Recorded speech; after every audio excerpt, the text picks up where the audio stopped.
IT sector क्या है? मुझे आईटी सेक्टर में जॉब पाने के लिए क्या करना होगा? मुझे क्या क्या क्वालिफिकेशन चाहिए? क्या मुझे कोडिंग आनी ज़रूरी है? क्या मुझे इंग्लिश आनी ज़रूरी है या फिर हिंदी से मेरा काम हो जाएगा? मेरी सैलरी कितनी रहेगी? मेरा 12th पीसीएम से नहीं है, क्या मुझे जॉब मिलेगी? क्या बिना इंटरव्यू के मेरा सिलेक्शन हो सकता है? जॉब पाने के लिए हमारी सिलेक्शन प्रोसेस क्या रहेगी? क्या आईटी सेक्टर में करियर बनाना एक अच्छा डिसीजन होगा या नहीं होगा? और ऐसे ढेरों सवाल जो कि आज हम डिस्कस करने वाले हैं अबाउट आईटी सेक्टर। तो चलो वीडियो को स्टार्ट करते हैं बिना किसी देरी के। तो हमारा पहला सवाल है, आईटी सेक्टर क्या है?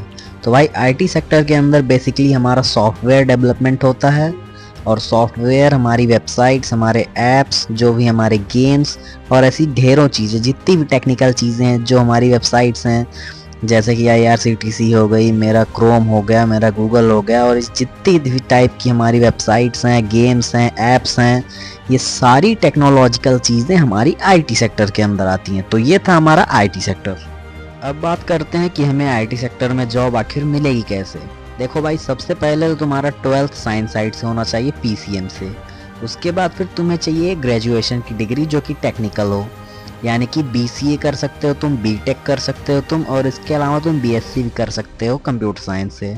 और अगर इसके अलावा भाई तुम्हें और कुछ करना है तो फिर तुम भाई डिप्लोमा इन CSIT भी कर सकते हो। तो इतनी चीज़ों में तुम अप्लाई कर सकते हो। इसके अलावा अगर तुम सोच रहे हो BA करके मैं अप्लाई कर सकूँ, तो भाई नहीं हो पाएगा, BA करके तुम अप्लाई नहीं कर सकते हो। अभी आते हैं हमारे अगले क्वेश्चन पे, क्या मुझे इंग्लिश आनी ज़रूरी है? तो हाँ भाई, तुम्हें इंग्लिश आनी ज़रूरी है। जो हमारे प्रोजेक्ट्स होते हैं वो हमारी कंट्री के बाहर के प्रोजेक्ट्स होते हैं, जिसके अंदर हमें कंट्री के बाहर के लोगों के साथ हमें मीटिंग्स करनी पड़ती हैं, और उन लोगों को हिंदी नहीं आती है, सो दैट तुम्हें इंग्लिश सीखनी पड़ेगी। It's mandatory. अभी बात करते हैं हमें आईटी सेक्टर में हमारी सैलरी कितनी मिलेगी। देखो भाई, अगर तुम बेगिनर हो या फिर बोले तो फ्रेशर हो, तो तुम्हारी बेसिक सैलरी जो होगी भाई वो 1.5 LPA टू 3.5 LPA जा सकती है, डिपेंडिंग अपॉन योर कॉलेज। भाई तुम किस कॉलेज से कर रहे हो अपना कोर्स, उस पर सबसे ज़्यादा डिपेंड करती हैं चीज़ें। अगर तुम किसी बड़े प्राइवेट कॉलेज से कर रहे हो, जैसे कि LPU से कर रहे हो, चंडीगढ़ यूनिवर्सिटी से कर रहे हो, तो तुम्हारा इन कैंपस प्लेसमेंट अच्छी जगह और हो सकता है। लेकिन अगर तुम काम चलाऊ जगह से कर रहे हो, तो तुम्हें भाई कम से कम नहीं तो भाई तुम्हारा 1.5 टू 3.5 LPA इतना मिनिमम पैकेज तुम्हारा लगना है। तो ये तुम्हारी स्टार्टिंग की बेसिक सैलरी। इसमें भाई सैलरी बहुत तेज़ बढ़ती है, ये बात याद रखना, ये इसका सबसे बड़ा प्रॉफिट है। अभी बात करते हैं कि हमारा आईटी सेक्टर में सिलेक्शन प्रोसेस क्या होती है। तो देखो भाई, जो हमारी MNCs हैं, MNC मतलब मल्टीनेशनल कंपनीज, जो हमारी बड़ी कंपनीज हैं जैसे कि TCS, विप्रो, माइक्रोसॉफ्ट, ये सारी जो हमारी कंपनीज है, इनके अंदर सबसे पहले होता है एक कॉमन टेस्ट जिसे हम बोलते हैं एप्टीट्यूड टेस्ट, जिसके अंदर क्या चीज़ें आती हैं, हमारे मैथ्स, रीजनिंग, लॉजिकल क्वेश्चंस और जनरल नॉलेज, ये सारे क्वेश्चंस आते हैं। इसके बाद फिर हमारा होता है कोडिंग राउंड, जिसके अंदर हमें 2 कोडिंग के क्वेश्चन दिए जाते हैं और उसको करने के लिए 1-1.5 घंटे का समय दिया जाता है। अगर आप इन दोनों राउंड में क्वालिफाई कर जाते हो, तब फिर आपको इंटरव्यू देना पड़ेगा।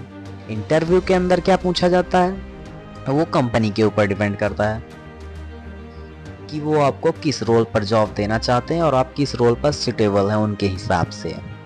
और बात करें कि छोटी मोटी कंपनी, मतलब छोटी नहीं, मीडियम टाइप की, जो कि हमें हर जगह देखने को मिल जाती हैं, उनके अंदर क्या होता है, अगर उनको हायर करने हैं, उनके अंदर वैकेंसीज हैं, तो फिर वो डायरेक्ट इंटरव्यूज़ के लिए बुलाते हैं। अगर आप इंटरव्यूज़ में क्वालिफाई कर जाते हो तो फिर आपको कॉन्ग्रेचुलेशंस, क्योंकि आपको जॉब मिल चुकी है। तो अभी बात करते हैं कि हमारा इंटरव्यू में कोडिंग आना ज़रूरी है या फिर थोड़ी मोड़ी कोडिंग से भी हमारा काम चल सकता है। तो देखो भाई, तुम्हारा थोड़ी मोड़ी कोडिंग से भी काम चल सकता है। तुम्हें बेसिक्स आनी चाहिए, तुम्हें इंग्लिश बिल्कुल ही फ्लुएंट आनी चाहिए, और तुम्हारे अंदर कॉन्फिडेंस होना चाहिए। अगर तुम्हारे पास अच्छा कॉन्फिडेंस है, फ्लुएंट इंग्लिश है और तुम्हारी बेसिक्स मजबूत हैं, तो तुम्हें इतने से मॉडरेट लेवल कंपनीज में जॉब मिल जाएंगी भाई। और भाई अगर तुम सोच रहे हो कि बिना इंटरव्यू दिए मेरा सिलेक्शन हो जाए, तो भाई ये पॉसिबल नहीं है। और अब बात करते हैं भाई कि करियर इन आईटी सेक्टर। तो देखो भाई, करियर बहुत ही ज़्यादा ब्राइट है एज ऑफ नाउ। भाई आईटी सेक्टर सबसे ज़्यादा डिमांडेबल सेक्टर है, जिसके अंदर हर सेक्टर से लोग आ रहे हैं। तो इसमें जॉब अगर मिल रही है तो फिर भाई उसे करो, अगर सैलरी अभी कम है तो कोई बात नहीं, बढ़ जाएगी। तो ये थी सारी जानकारी आईटी सेक्टर के बारे में। अगर आपको कोई भी प्रॉब्लम है तो फिर उसे कमेंट करो, मैं उसका आंसर दे दूंगा। तो यही थी आज की वीडियो, मिलते हैं फिर अगले वीडियो में, तब तक के लिए बाय बाय।